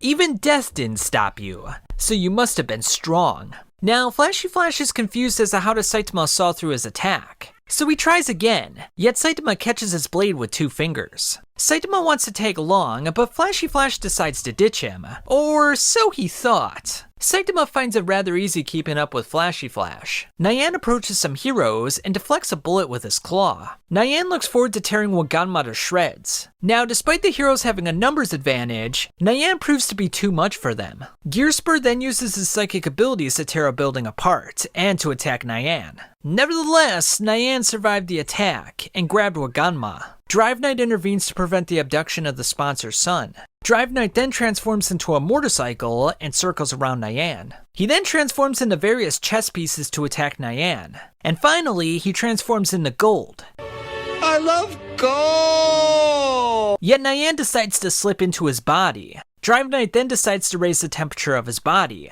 forcing Nyan out so that he can impale him. Now, Drive Knight suspects that there's a traitor in the organization, and wonders how strong the hero forces are at the present moment. Now, it turns out that Dr. Boyfoy installed the defense system for the Hero Association, and he intentionally lost to the monsters so as to give them the advantage. In effect, he aims to take over the world with the Hero Association in a weakened state. Machine God 5 then attacks Second Gall, but Genos comes in to rescue him and eliminates the threat. Genos then proceeds to carry the fallen heroes and Waganma to safety. Genos then recalls how Nyan said that their boss was defeated by 1 punch, making Genos think that Saitama did it. Second Gall throws Genos data that the Drive Knight collected on the enemy. Puri Puri tells Blackluster that he wasn't able to scratch Garo, and with this, the two get ready for battle. Child Emperor finds the 3 proteges defeated as he's attacked by evil mineral water. Child Emperor summons a Lego snowman to freeze the water. However, evil mineral water sucks up some oil so as to lower his freezing point, allowing it to move freely again. Genos worries about the dragon level monsters, but he's got no time to develop a strategy at the moment. Saitama then finds a monster taking a poop, so he asks him if he can take them to their boss. We then see Pig God, Atomic Samurai, Zombie Man, Child Emperor, Puri Puri, and Amai Mask in some serious trouble. And this is the first time that these S-Class heroes have experienced fear. We then see Gilro's true form, as it's revealed that she was controlling a hunk of flesh to trick Tornado. Tornado, however, uses her powers to locate the real Gilro. She then uses her Esper powers to immobilize the monster ringleader. Meanwhile, overgrown Poochie attacks Bang, Bomb, and Blizzard. Blizzard then protects them from getting crushed, and fortifies their bodies in the process. This allows the brothers to deliver a devastating combination of blows. Afterwards, Poochie decides to sit for the 3. Meanwhile, the monster helping out Saitama and Flashy Flash wants to kill them by sending them off of the tracks. The two then eliminate a slew of monsters mining for some gold. Saitama then falls out of the car and eliminates another monsters, surprising Flashy Flash. Psychos, the puppeteer for Gilro, drinks an elixir that substantially increases her power. Blackluster bulges his muscles and goes on the offensive against Garo. After sustaining much damage, Garo comes back with overflowing ferocity, and Garo's speed only increases with each subsequent attack. Blackluster then decides to use his ultimate attack, and by doing this, he's surpassing his limiter. The two Espers engage each other in a tumultuous battle. Tornado, today you lose. You shouldn't have dragged me out. Taro finds King, but King thinks he's an imposter. Turns out there was an invisible monster that freaked out when he was discovered. Orochi's heart uses the monsters to regenerate his body. Tornado immobilizes Psychos as she finds out that a My Mask needs assistance in his battle. Psychos uses this distraction to escape and looks to fuse with Orochi. Garo's powers continue increasing, leaving Black Luster with no answer. In fact, he was feeling an immense amount of fear staring at Garo. Garo looks to take his ears, but restrains himself when he sees how pitiful Black Luster looks. A protective barrier forms around all the heroes, as the monster hideout begins to crumble. We then see Tornado facing off against Fuse Psychos and Lord Orochi. She lifts the entire hideout out of the ground, causing massive fissures in the earth. The final act is ready to begin, with the Fuse Psychos displaying the full extent of her new form. Metal Bat leaves the hospital to join the fight. Suryu says that he must train in heart and mind before becoming a hero. Meanwhile, Saitama and Oculette help Flashy Flash, whom happens to be trapped under some rocks. What shall we do next? Says Fuse Psychos. She then unleashes a massive blast that takes Tornado by surprise. In fact, it's so massive that it causes widespread devastation across the earth. Psychos will use her powers to absorb all the living creatures through the roots. She will become the ultimate life form, the very planet itself. Tornado insults her, so Psychos summons a Hydra to attack her. Tornado uses her powers to hurl boulders at Psychos, yet Psychos is unfazed by this pitiful attack. Tornado then disguises herself as energy so as to be absorbed by Psychos, and by doing this, she enters into her body. She looks to save the other heroes, but is pierced in both of her hands. Now, Psychos looks for the finishing blow, yet Genos intervenes with a powerful Helix attack. He uses piercing lightning cannon, but is overwhelmed by Psychos. Psychos' body is split asunder, as she threatens to teach him about the power of the ultimate intellect. Genos splits Psychos' blast in two, as Tornado uses this opportunity to save the other heroes. With Genos' efforts, Tornado was able to seize the initiative, as she immobilizes Psychos' body. "You threaten my sister," says Tornado. She then twists the roots that allowed Psychos to absorb all that energy. Unfortunately, Tornado begins to cough up blood before she can finish the job. Psychos attempts to escape, yet Tornado creates a massive barrier to keep her contained. Drive Knight converts his body into an aircraft and chases down Psychos. Meanwhile, Atomic Samurai congratulates his proteges on a job well done. Tank Top Master jettisons himself into the battlefield, as Moomin Rider focuses on helping the wounded. A My Mask is embarrassed that he panicked in the face of ugliness. In fact, if anyone found out about this, it would be the end for him. He thusly contemplates killing the other heroes while their guard is down. Nevertheless, a My Mask presses on, and keeps his rage contained. Black Luster is besides himself having lost to Garo, and even claims that Garo is absolute evil. Garo wishes to cast the human race into despair by becoming the incarnation of despair. While Black Luster wells in self-pity, a My Mask beats him up. "Are you a hero or not? We don't need cowards here, so get lost." A My Mask urges him not to give in to weakness, as they are the same. Black Luster then emerges from self-pity with a newfound inner resolve. Child Emperor is then pleased that the S-Class heroes are cooperating with one another, something they never did in the past. Bang Bomb and Blizzard arrive on the scene, as the latter says that her sister is unconscious. Despite being unconscious, Tornado still manages to put up resistance. Now, 18 years ago, we see Tornado at a research facility where Blast saved her from a monster. "Who are you?" questions Tornado. "I am Blast, and I am a hero." Turns out that he's just a hero for fun. Now, Tornado's parents sold her off, but Blast reminds her that she still has a little sister. Tornado awakens from her slumber with a reinvigorated ferocity. Drive Knight chases down Psychos as Tornado attempts to crush her. Genos hops on Psychos along with another cyborg to attack her. Drive Knight and Genos then combine themselves to attack with tactical combination Dragon King. Tank Top Master chucks a building with the other S-Class heroes, and they all use their finishing moves to crush the Monster King. Tornado then creates a giant lance out of the earth to finish off Psychos. In fact, it's a lance of green light. Elsewhere, Saitama and Flashy Flash look into a hole that has a giant human-shaped creature inside. A voice commands the three to place their hands on a box and make a fervent wish. Blast, the #1 hero, then arrives on the scene. "You haven't accepted the deal, right?" says Blast. Blast says that touching the cube permits communication with quote-unquote him. Turns out that Blast is collecting them as a hobby. Flashy Flash decides to test him, but Blast gets behind him before he even knows what happened. Blast then teleports them out of the area by pressing his gloves together. Zombie Man then protects Child Emperor from an oncoming blast. And it turns out that the blast came from Hobo Emperor. Tornado uses the lance to burrow down into the earth. Metal Band meets up with King as Wagamma and Tario reunite. Now King realizes that he's rather useless, but perhaps he can be useful serving as a distraction. Kinda like what he did earlier with Sentachuro. Metal Band and King then slingshot themselves to the battlefield. Suryu's sister, Suiko, visits him in the hospital. He then tells his sister he can't take over the dojo because he wants to be a hero. Now before Tornado drove the lance into the earth, there was someone who was using dimensional travel. And because of this, she thinks that it was Blast. A mind mass is then torn to shreds by President Ugly. Zombie Man is crushed next, as Child Emperor is on the receiving end of a massive blast from Hobo Emperor. Now the 3 dragon level monsters squabble amongst themselves as they get ready to eliminate the S-Class heroes. Genos has exceeded the limits of his power core, so his body is set to self-destruct.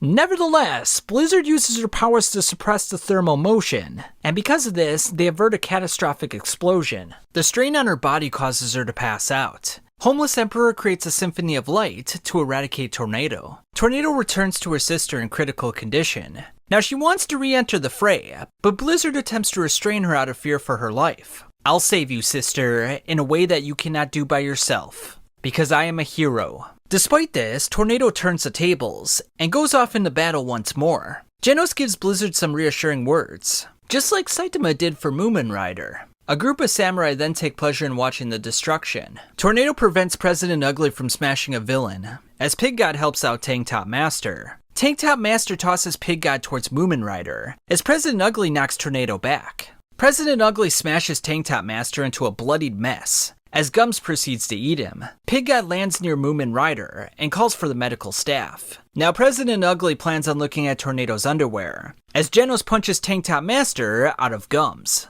Bang grabs Tank Top Master and redirects Ugly's punch back at himself. Now Tank Top is still barely alive, as Gums bites down on Genos. Bang redirects Ugly's punch into Gums, and with this opportunity, performs a set of swift moves. Gums then eats Ugly, but Ugly rips himself out and becomes vomited Führer Ugly. Now Black Luster withstands an attack from Evil Mineral Water. Black Sperm attacks Bang and Genos with his many arms. Atomic Samurai steps in, so Genos and Bang can get Tank Top Master to safety. Now Tornado restrains the remainder with her Esper powers, and the group works together to take down Black Sperm. But unfortunately for them, the sheer number are becoming overwhelming. The Council of Swordmasters arrive to provide some assistance. Now after Black Sperm wipes out all the inhabitants on the Earth, Homeless Emperor plans on eliminating him so that he can wander the Earth alone. Spring Mustachio then comes in with Tomboy Barrage. Genos brings Tank Top Master to Blizzard. She thusly transfers powers from Bomb to heal him. Just then, a monsterized Garo arrives on the scene. Bomb and Garo engage each other in an epic exchange. Black Sperm clutches on a Tornado and begins to squeeze down. Genos incinerates Black Sperm before Tornado meets her end. The two then decide to combine their powers to fight off the imminent threat. Führer Ugly burns Black Luster with his digestive fluids. The samurai attempt to cut him down, but their swords melt in the process. Garo knocks Bomb down, as Bang looks to take down his former pupil. Bang is disappointed in Garo as he decides to go all out for this battle. Now Garo's power and speed continue to increase with each passing second. Nichirin sustains severe damage from Ugly, so he hands Atomic Samurai the Sun Blade. Now if Atomic Samurai were to find and wield the Moon Blade, he would hold unparalleled power. Ugly then insults Black Sperm, so the latter merges himself to create Golden Sperm. And let me tell ya, it's truly a breathtaking sight. Homeless Emperor then comes in and blasts Ugly. Golden Sperm stands before Black Luster with bigger and shinier muscles, making the latter feel quite insignificant. Golden Sperm knocks him back and calls him weak. Metal Bed attacks a detached force of Black Sperm. While Homeless Emperor performs a carpet bombing, we find out that Child Emperor survived by escaping into an opening in the rubble. He then sends a message to Dr. Boyfoy as Puri Puri smashes through. Elsewhere, Genos and Tornado look to be in serious danger. However, just then, King arrives on the scene. Garo then assumes the Fist of the Exploding Heart Liberation. Now when Bang was younger, he was considered a thug. Bomb thusly humbled him by giving him a good thrashing. In the now, Bomb says that Bang has grown into an admirable person. And after this is over, Bang will quit being a hero and resume his former relationship with Garo as master and pupil. Now, Genos' situation is insurmountable, so Tornado urges him to run away. Now, Homeless Emperor uses his powers to keep the heroes at bay. Atomic Samurai draws his Sunblade and slices a huge blast in half. He then cuts off Golden Sperm's right arm. King then enters the battlefield as the monsters await his first move. Child Emperor and Puri Puri emerge from the ground, pleased to see King on the battlefield. The monsters then wonder how King fights, as King thinks that he's gonna die. Now, Homeless Emperor misreads King's words, thinking that he's some sort of brilliant strategist. Now, King fears that he'll be discovered as a regular human. Now, upon hearing regular human, Homeless Emperor panics and thinks that King has seen through his ruse. Zombie Man emerges from the rubble to pin down Homeless Emperor. Now, Evil Natural Water responds to hostile emotions and attacks, and because King has neither, the water remains stagnant. Golden Sperm then decides to combine his remaining cells to make something precious. Child Emperor urges King to blast them with Ultimate Hellfire Burst Wave Motion Cannon. Now, after Golden Sperm's fusion, we then see the birth of Platinum Sperm. Meanwhile, Bang and Garo continue their epic display of martial arts. Bang then lands a decisive blow on Garo's chin.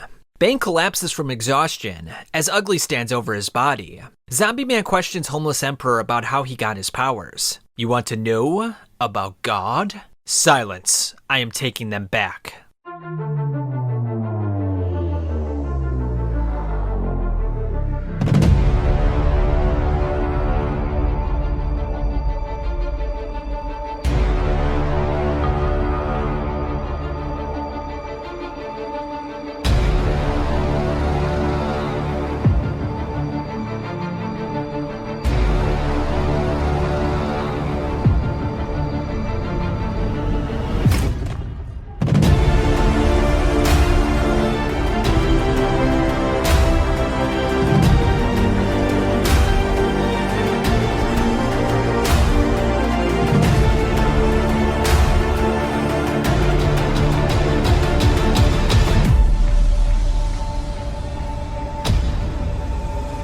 Your power, your life, they are both forfeit, says God. Meanwhile, King gets ready to prostrate in front of Platinum Sperm.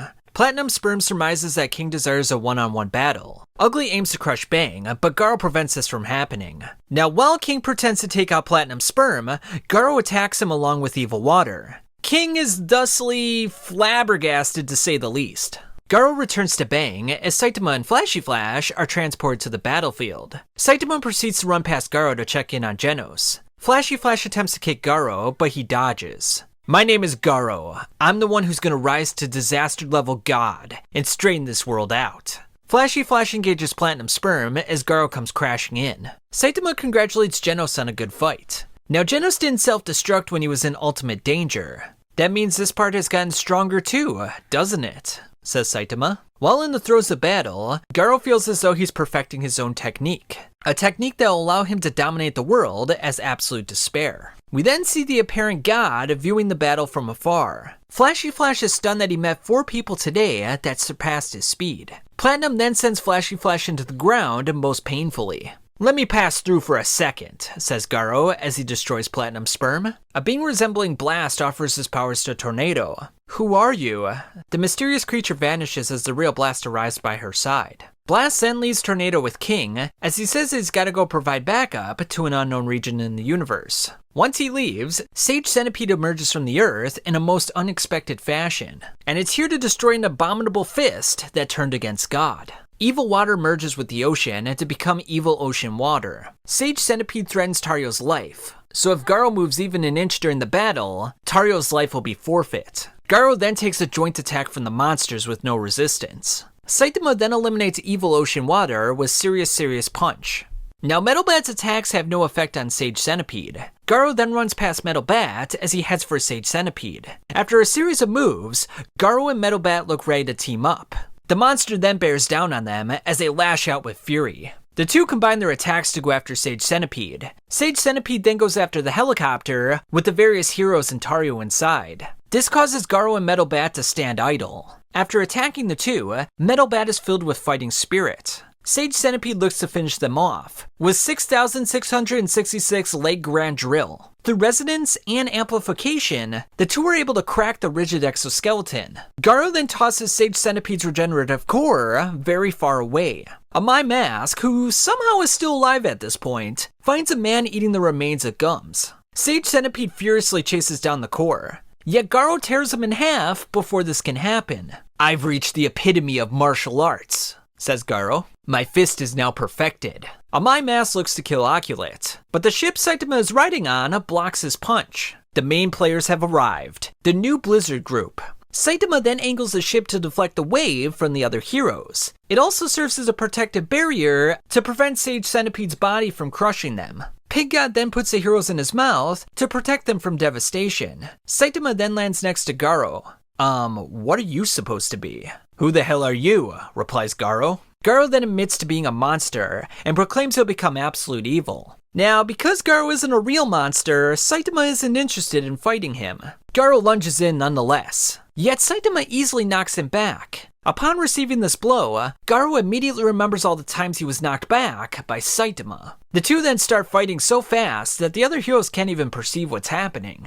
Garo karate chops Saitama's forehead, but his arm shatters in the process. A new arm regenerates, but Saitama punches him back. Tario runs over to see Garo, but Garo realizes that he must take down Saitama to become absolute evil. Garo's body mutates as he says, "Hey, you're alive." Now Tario wants Garo to stop pretending to be a monster, and to instead embrace being a hero. Saitama tells Garo to act like a grown-up, and to stop cosplaying as a monster. Tario urges Garo to stop as Saitama provokes him even further. Despite Garo's strongest punch, Saitama remains unharmed. Now, for Tario's sake, Saitama agrees to only stop Garo and not to kill him. Saitama questions Garo's motives as the apparent monster goes on the offensive. Now, Garo uses martial arts to prevent Saitama from hitting him. Godslayer, ascending attack! Garo sends Saitama through multiple buildings with ease. Despite this, Saitama still remains unharmed. Now, it turns out that there were some staffers who were trapped under the buildings, but by knocking them away, they're now saved. And that's all thanks to Garo. Garo then grows some wings as his powers increase more and more. Despite his best attacks, Saitama remains unfazed. Garo grows a new pair of arms as he attacks with a flurry of punches. He then uses extreme power attack, which sends a rippling effect through the entire Earth. Blast senses a disturbance, discovering that the Earth is bulging. "That bastard is gonna break through the dimensional seal. We've gotta hurry and repair it," says Blast. Saitama uses consecutive normal punches to send Garo flying. With all of Garo's ideas used up, he's at a loss for what to do next. "Maybe this is how I wanted to die all along." Saitama stops him and recommends that they talk things out. Through Garo's ability to instantly absorb information, he gained the knowledge of the flow of all energy, and the behavior of all forces in the universe. All life eradication fist nuclear fission.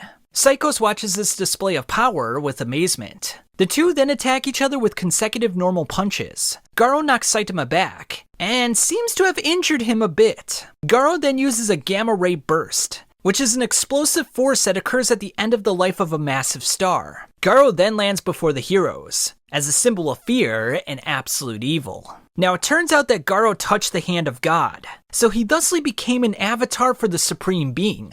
Garo then tells Bang that he has become one with the flow. "Sorry, Tario. This is goodbye.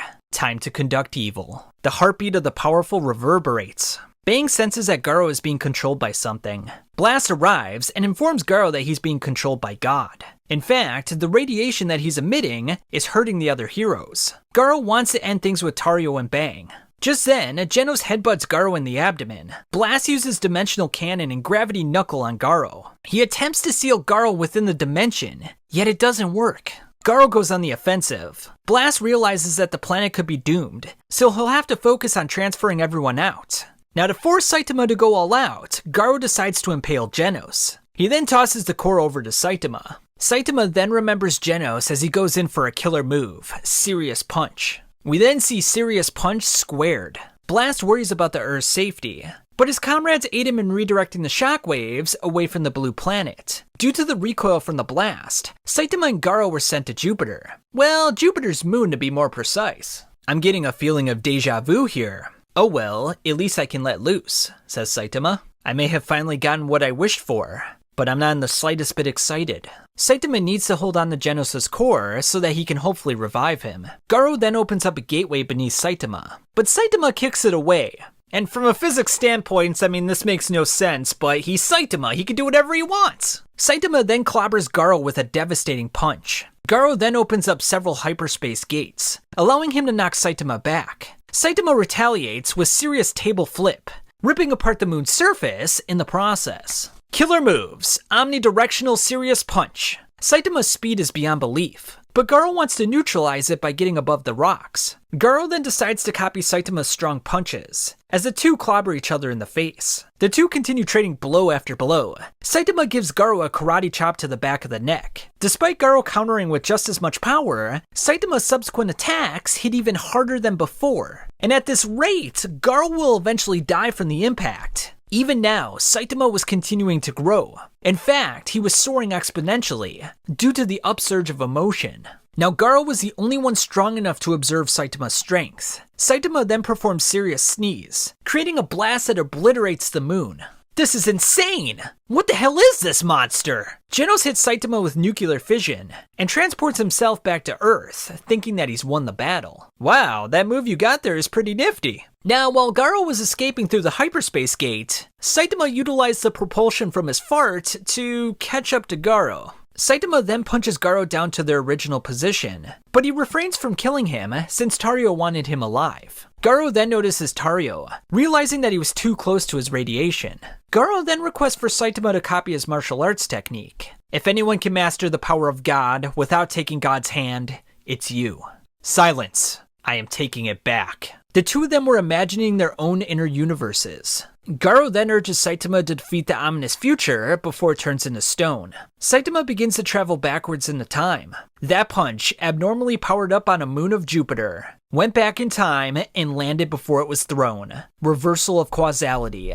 Absolutely unavoidable. It took not one punch, but 0 punches to finish the battle. Garo loses his power as the future Saitama merges with his past self. Saitama is then shocked to see that he's holding Genos' core, and that his dick is exposed. Genos rams himself into Saitama, as Saitama is pleased to see that he's still alive. Genos then attaches the core, and sees the memories that cross time and space with Saitama. Genos then gives a brief explanation of what could have happened, and when I say brief, it's actually pretty long. Genos then realizes that he's the only one that knows the truth about what happened with Saitama and Garo. Tario stands up and sees a brief image of Garo before he dissipates. A group of heroes then attack the weakened Garo. Zombie Man questions Garo about his abnormal power, wondering if he received it from God. Garo says it was all him, so a My Mass looks to finish him off. "You're all mean!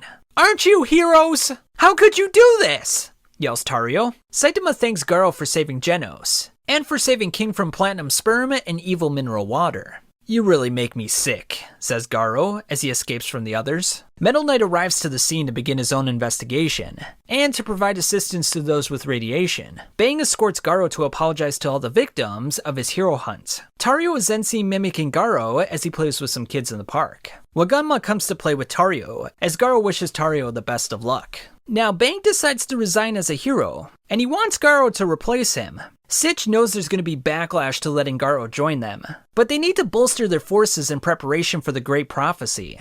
Meanwhile, Genos and Saitama are hunting for clams. Afterwards, a couple of heroes look to intimidate Saitama, but to their surprise, King answers the door. Elsewhere, Air, A-Class rank 35, looks to take Pig God back into recovery. Evil Mineral Water uses this moment to pierce Air, as Black Sperm is surprised that he's still alive. Pig God then consumes the water and digests it to kill it. Now, Black Sperm cannot duplicate at the moment, as he comes across Saitama, the man who took down Garo in one punch. Saitama then finds Poochie, who looks like he's shrunken down considerably. Now, given the fact that Saitama wants to take in Poochie as a pet, Black Sperm begs Saitama to take him in too.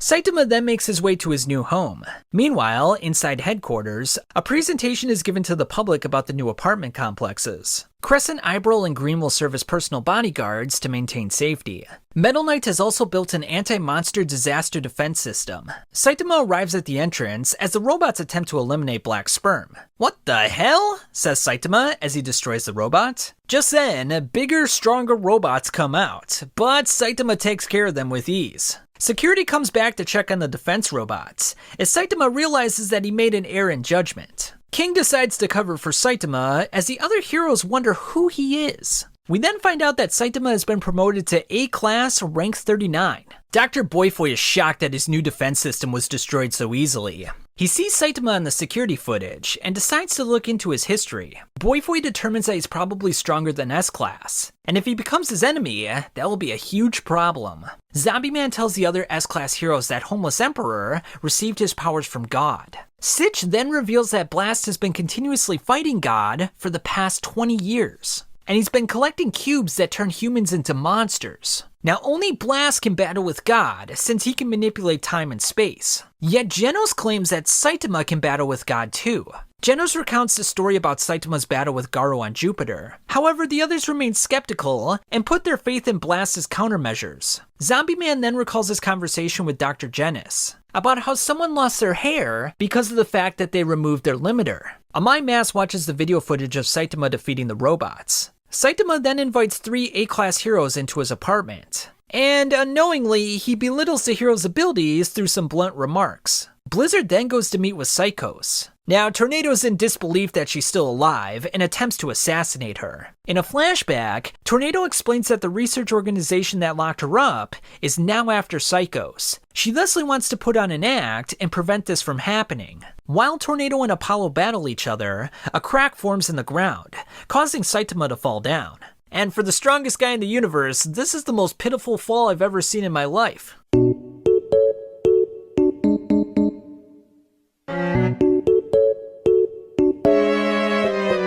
Saitama then finds himself in a pit with a bunch of monsters. Meanwhile, Tornado overwhelms Apollo with her psychic ability. Apollo warns Tornado that a capsule containing deadly poison is inside Blizzard, so it's in her best interest not to fight. Tornado decides to comply, so Apollo takes advantage of the situation. Just then, Saitama breaks through by destroying all the monsters. With this distraction, Tornado decides to break free. She then removes the capsule from Blizzard, turns it into a sharp object, and directs it towards Apollo's face. You're gonna tell me everything about the Tsukuyomi. Tornado takes care of the other members of the Tsukuyomi group, as the Blizzard bunch rush over to their leader. Now, Tornado implores Blizzard to cut ties with her subordinates, since they're only going to expose her to danger. Saitama then grabs onto Tornado's wrist and says, "This is going too far just for lecturing your sister. Heroes shouldn't hurt each other. I'm telling you to let go," says Tornado. "Are you deaf?" Saitama urges her to calm down, as the Class S Rank 2 hero gets more and more irate. Tornado is surprised that Saitama is enduring her Esper powers. Saitama urges Blizzard to evacuate everyone as he takes care of Tornado. Now Tornado wonders what kind of relationship Saitama has with her little sister, and he replies by saying, "I'm just an acquaintance." Unfortunately, this makes Blizzard quite upset, perhaps even a little heartbroken. Now Tornado doesn't buy Saitama's story and decides to test him.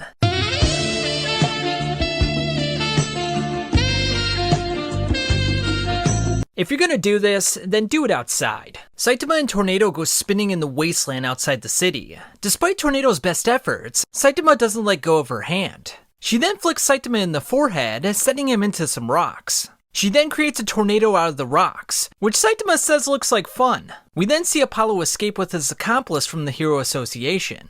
Saitama decides to catch a ride on one of the whirling rocks. He then protects a vehicle from getting hit by one of the rocks. Tornado saves the car with her Esper powers, as she insults Saitama. "The hell'd you say, midget?" "Now you've said it," responds Tornado. "I'm gonna pulverize and turn you into fertilizer." Tornado takes pleasure in watching Saitama run around, as the bald one says that he wants to go home. Tornado hits Saitama with multiple blasts that send him flying away. Now, Blizzard heeds her sister's warning and decides to cut ties with the Blizzard bunch. In End City, an A-Class hero, Feather, is beaten by some thugs. He wanted to save Erica, but she's in a relationship with the gang's leader, Big Iron. Now, because Feather doesn't have to worry about a hostage, he can go all out. Just then, Saitama bursts through the wall and takes him out. Saitama and Tornado bicker at each other as the gang prepares to kill the both of them. Saitama takes out Big Iron with one punch. The two take out the thugs as Erica becomes infatuated with Tornado. Kenzen Rat begins wreaking havoc in H-City. Metalbat runs to H-City to handle the monster, but Tornado and Saitama fly through its eyeball and destroy it. Saitama and Tornado continue bickering back and forth as Metalbat decides to go home. The two decide to head back to the Heroes Association. "I'll help you get there," says Tornado. Sonic furiously chases them down, looking to get his revenge on Saitama. Sonic throws a homing exploding shuriken at them, but Tornado repels it with her Esper powers and sends it back to the sender. Unfortunately for Sonic, he slips on some dog crap, causing the shuriken to explode. Now that the two are in a safe area, Saitama implores Tornado to go all out. Blizzard witnesses Tornado destroying the landscape with her devastating power. Saitama encounters King as he dodges Tornado's attack. King then catches a glimpse of Tornado's panties as she heads off into battle. Now, Saitama lands on a wall near Forte. After witnessing Saitama's battle, Forte decides to wait before asking for a rematch. Now, Saitama is testing Tornado's limits like never before, giving her quite the rush. She attempts to crush him with a cascade of rocks, yet he's effortlessly unharmed. Tornado attempts to blow him away into space, but his body is surprisingly heavy. She then loses consciousness by overusing her powers. In a dream, it's revealed that Tornado presumably massacred 4 Tsukiyomi members, and it was all in efforts to protect her sister. Come on, Big Sis will protect you. However, Fubuki pushed back, eliciting the awakening of her powers. Now, Blast is the only adult whom Tornado respects, and by extension, seeks adulation from. "Yo, are you alright?" says Saitama. Saitama says that if she's gonna rampage, she shouldn't break other people's stuff. He then begins to pat her on the head. Blizzard then informs her sister that she left her group behind. The Blizzard Bunch then arrives, expressing their desire to serve Blizzard. Saitama convinces Tornado to let the group stay together. Yet, she still gives the Blizzard Bunch a stern warning. "When I feel like it, I'll give you another surprise test. So be grateful," says Tornado. "Yeah, fuck that," replies Saitama. Saitama returns to his apartment, where he finds Forte and the other A-class heroes. They apologize about what happened earlier, and intend to make his life easier. We then find out that the Tsukiyomi organization is an ancient society of espers. However, it's considered to be a ridiculous rumor by some. Blizzard asks Mr. McCoy about the monsters being detained underground. McCoy says that Metal Knight is using them for research, but Blizzard has evidence that they're selling the monsters for huge sums of money. Nevertheless, Blizzard will keep this a secret, provided that Tornado does not get penalized for her earlier rampage.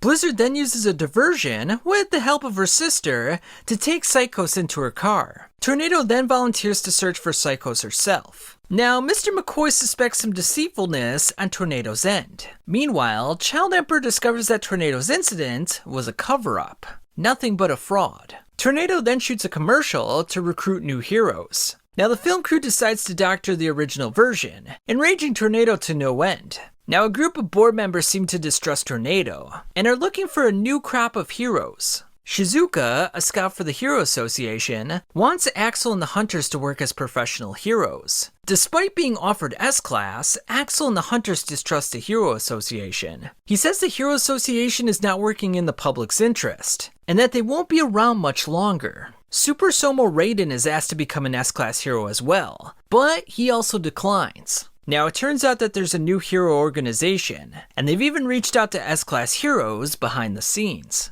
Now, it turns out that Genos was even asked to join the new organization. Flashy Flash then looks for Oculate, as he's trying to discover where God is located. He then considers bringing Saitama in to help out. Child Emperor meets with Phoenix Man, who is now wearing a baby chick suit. Now, Child Emperor wants to know about the dark side of the Hero Association.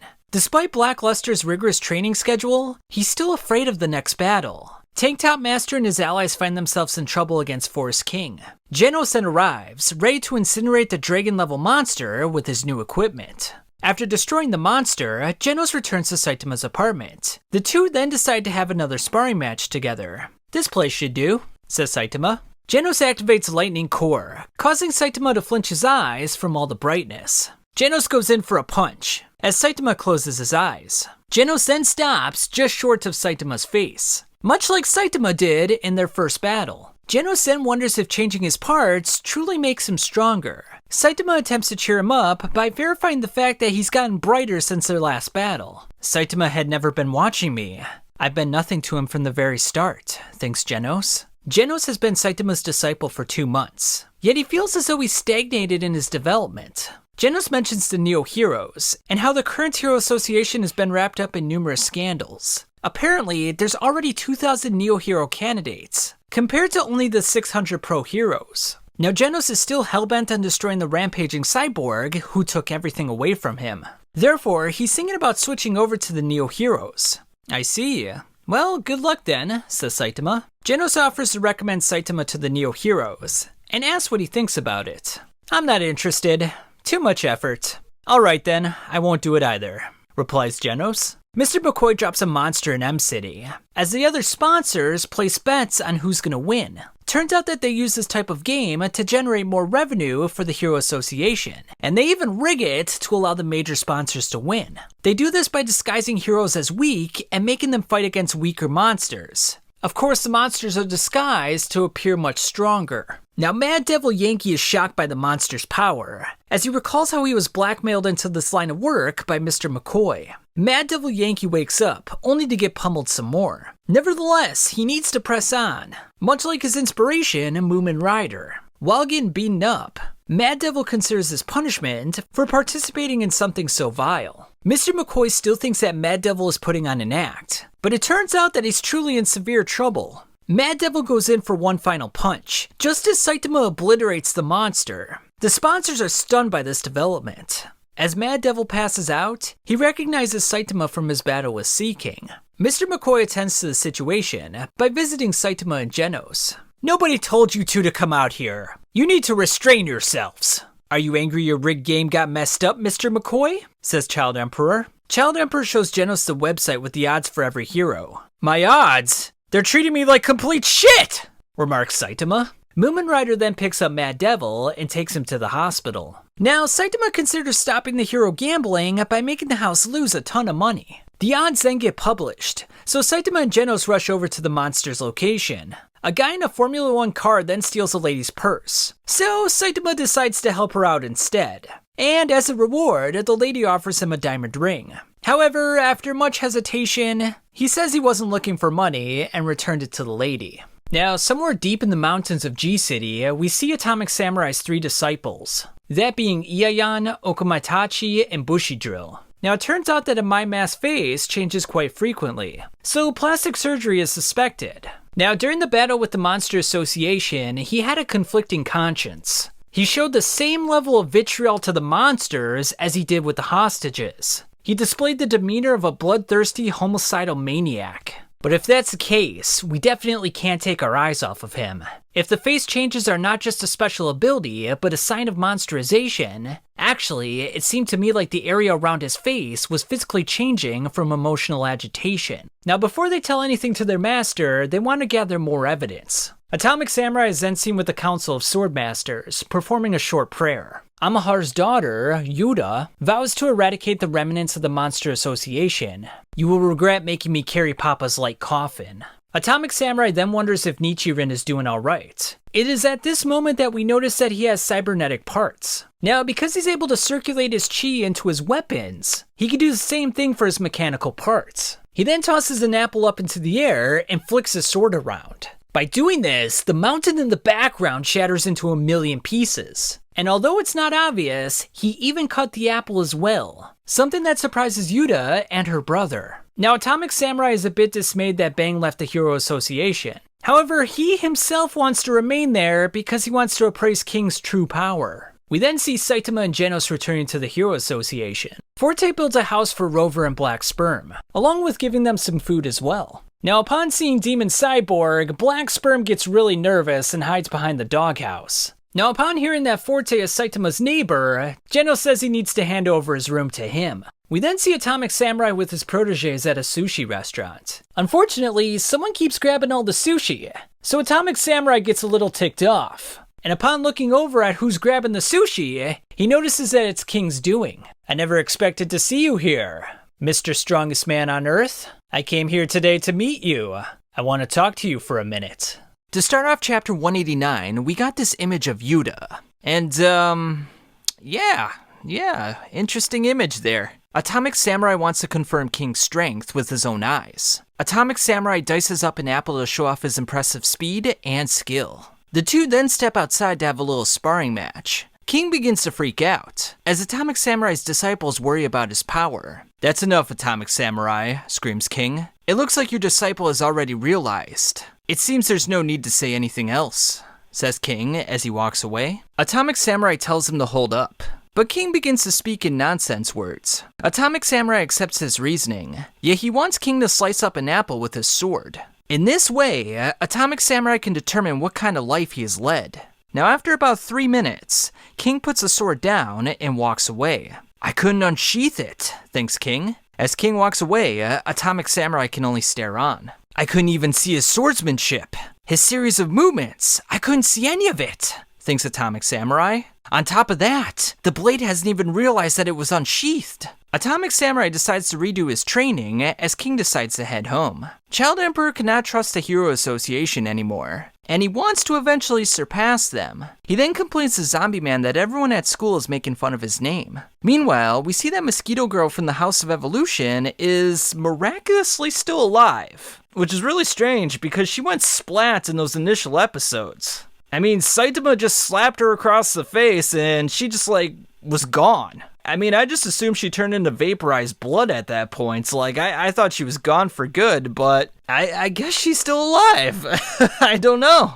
Zombie Man meets up with Genis and asks for his limiter to be removed. Genis then offers to show him something in his basement. Snek receives a new assignment involving the skeleton in the basement. Child Emperor, who's now going by a new hero name, informs Snek about the Hero Association's illegal activities. He then informs Snek that the monster he's supposed to be chasing down has already been dead for 6 months. Child Emperor then joins up with the Neo-Heroes and reveals his new name, Wild Emperor. A Mai Mask wants to restore the Hero Association's lost credibility, and he's going to do this by creating the perfect hero. McCoy approves of Mai Mask's proposal, and toys with the idea of revealing his true nature so that he'll be hunted down by the Neo-Heroes. In this scenario, the public will turn against the Hero Association, and McCoy will make his transition to the Neo-Heroes. McCoy then receives a call from Realman of the Neo-Heroes, as it turns out that they're already working together in their gambling endeavors. It's gonna be a hot competition. Second Guard then resigns from the Hero Association,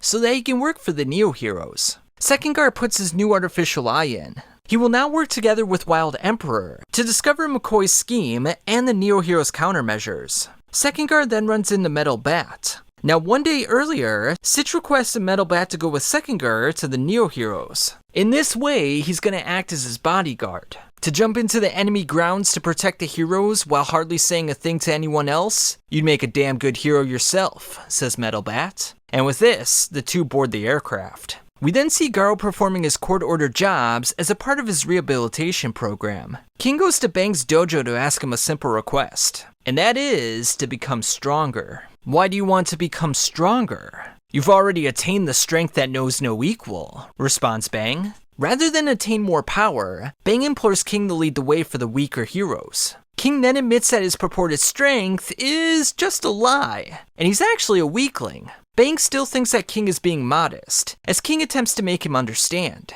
Bang refers King to Bomb, as he thought that King was looking for power beyond this dimension. King goes from dojo to dojo, attempting to learn some martial arts, but it turns out that everyone's too scared to teach him. King then returns home to play some video games with Saitama, as he bemoans his efforts in trying to get stronger. Just lift, dude. Blizzard then arrives, offering beef to Saitama to join the Blizzard group. Saitama shuts the door on her, but she informs Saitama that the Blizzard group is aiming for A class. Rover then eats the meat, and after he destroys a huge monster, he becomes a member of the Blizzard group. Saitama destroys another monster with one punch. Some men thank him and tell him a story about a colossal dragon that scoured the earth. Now, the process of watching the sealed dragon fell upon a branch known as the Saints. Now, the Deathbone organization wants to revive the cruel dragon, and they have opposed the Saints for over 800 years. Saitama wants the cruel dragon revived so that he can defeat it for the Saints. So to do this, Saitama helps out the Deathbone organization in collecting the 9 seals so that the dragon can be summoned. The hatred I have accumulated over the years will be repaid with the lives of all humanity, says the dragon. And per usual, Saitama obliterates the dragon in one punch. Now, Flashy Flash wants Saitama to help him in finding Mariko, but the bald-headed hero slams the door in his face. Genos and Flashy Flash begin bickering back and forth, while Saitama and King listen in. The two start fighting as Saitama tells them to knock it off. Saitama then attempts to remember Flashy Flash's name. Got it! Clavicle Smash! Got him! Got him! Flashy Flash then drags Saitama into the room and urges him to be his disciple. Genos joins the conversation, and they begin talking about the enigmatic god character. Now then, come with me, Cape Baldy, says Flashy Flash as he walks out. But Saitama just closes the door on him once again. Flashy Flash is not amused, as he demands a match with Saitama. Now, if Saitama can connect a blow in 30 minutes, he wins the match. Otherwise, he'll have to become Flashy Flash's disciple. Saitama impresses Flashy Flash with his impressive speed. Flash dodges and responds with his Dragon Thrust kick. Saitama then prepares for his death punch as Genos interrupts. Impossible! I didn't even have time to use a forbidden move, thinks Flashy Flash. The three then head over to the monster threat. In E-City, we see a couple of monsters taking on some A and B heroes. And these monsters are known as the internet surfers. They got excessively bullied on bulletin boards and became monsters. I mean, obviously this is probably the end result of 4chan abuse, but who's to say? We then see the introduction of a man in a hooded outfit. And not just any man, it happens to be Speedo Sound Sonic. I have no business with you. I'm just waiting for a certain hero. Don't mind me. Go nuts all you want. Saitama, Genos, and Flashy Flash arrive on the scene, as Sonic is pleased to see the hero that he was waiting for. He then notices the presence of Flashy Flash, as he wonders why Saitama is hanging out with him. The situation is then interrupted by two more ninjas. The gang's all together. You just saved us the trouble of looking for all of you. We'll give you another chance, Sonic. Help us in Flash's execution. I mean, for fuck's sakes, Gale Wind and Hellfire Flame are still alive too? So does anyone actually die in this manga? I mean, Mosquito Girl, Hellfire Flame, Gale Wind? I mean, hell, let's just bring back Carnage Kabuto while we're at it. I mean, holy cow, man. I mean, it's not like I'm angry. It's not like I don't like these characters, but at the same time, they died. I mean, what's the point of killing them if you're just gonna bring them back at a later date? Anyway, sorry about the diversion. On with the story. Sonic then gets smashed into the concrete, making it his 14th defeat against Saitama. Saitama doesn't want any more attention from Genos, Flashy Flash, or Sonic. But none of them seem to get the hint. King and Saitama catch Mariko with some curry. Saitama, Flashy Flash, and Mariko meet up with Sitch so that they could talk about Blast. Flame and Wind go to visit Sonic. The Heavenly Ninja Party arrives to introduce themselves to Sonic. The time has come. That man has finally awakened. This world will be turned upside down. That man was the founder of the Ninja Association, and he lost consciousness to Blast over 15 years ago. With that man, they plan to take down Flashy Flash and Blast. Sonic is tasked with calling out Flash to this location. Saitama thanks Blast for his efforts the other day, as Blast acknowledges Saitama's abnormal strength. Sitch is amazed that Blast would verify Saitama's strength, and begins to wonder if he did in fact beat the monster known as Garo. In a flashback, it seems that Blast saw Saitama's power for himself, but the full extent of that power still remains a mystery. Now, the prophesized crisis has not yet ended, as a greater threat than Garo is still imminent. Flash doesn't want to talk about his quote-unquote disciple anymore. He wants to discuss God. Now, Flash grew up in a village that was the training grounds for the highest class of assassins, and it just so happens that Flash and Sonic explored the underground levels of the facility to find a Royal Enshrined Cube and the village founder. His alias? That man. It was possible that the organization was a front for God to produce loyal minions. Blast then reveals that that man was called Empty Void, and he was his former partner. He fell under God's control during their search for the cubes. Blast and Empty Void were equal in power, but Blast gave him a serious injury that would take up to 15 years to recover from. Flash excoriates Blast for not finishing the job, as he now wants to finish the job himself. The group then watches an experiment extracting monster cells from a person's body. The key to rescinding monsterization seems to be in their psychological state, says Blast. Just then, Blast panics and smashes his fists together to warp the facility to a different location. Void's dimensional blade was set on destroying them and the facility, but Blast managed to save them at the last moment. In yet another flashback, Blast observed Saitama's power for himself. At that time, I was trying to reduce the damage on the ground. I bent Garo's cosmic rays using a gravitational wave and sent them away into another dimension. We then see a panel where it looks like Void is absorbing Cosmic Garo's powers. Blast fires off a massive energy blast at Void, but the samurai uses his swords to slice it in half. Blast uses one more attack, but Void simply dodges away, whilst laughing in a maniacal fashion. With the power he took coming out of Garo, he became that much stronger and revived himself, says Blast. Void is now capable of using the powers of God, wherein he can ignore distance, energy, and size. And to what extent he ignores these rules depends on the capabilities of the subject, i.e. God. Flash then receives a letter. That man has awakened. He's after your head. Running will do you no good. It's time to settle the score. Come to my hideout. I await you alone, at the place where childish dreams are seen. To avoid alerting Void, Flash will go first, and if that quote-unquote man appears, he can send a signal to Blast for help.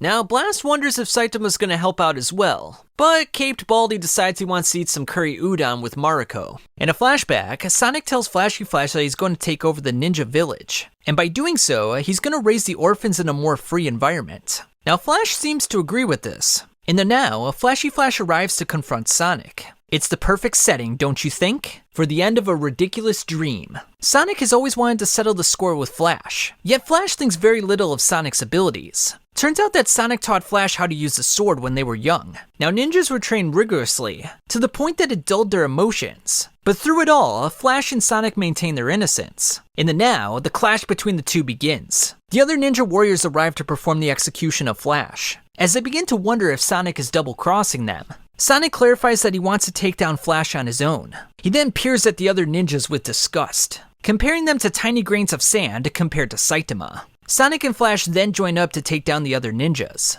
Wind and Flame will serve as the vanguard to create an opening for the others. Now, the two don't appreciate being used as sacrificial pawns, so they've got their own plans up their sleeves. Sonic gets surrounded quickly, as Wind and Flame attack Flash with Spider Curtain Gallows. Flash makes his way to Sonic's location to help out, a concept that is quite foreign to the ninja clan. One of the ninjas uses Stone Debris Release on Flash and Sonic. Now, the two easily defend against this. Flash uses Flash Kick on one of the ninjas. He then demonstrates his ultimate strength through speed, a technique that amazes Wind, Flame, and Sonic. Sonic has a tough time acknowledging this, as Flash says that he must relinquish pride in the pursuit of strength. Looks like you're still growing, says Flash to Sonic. Flash reveals that the village was a testing ground for creating minions of God. The ninjas were thusly used as assassins, but they were not elite, meaning they were failures. One of the heavenly ninjas claims that that man is coming, and by consuming human blood and organs, he has been born anew. The ninjas' blood and entrails exit their bodies, and are thusly consumed by Empty Void. Sonic is terrified by Empty Void's presence, but Flash says that he's revolting.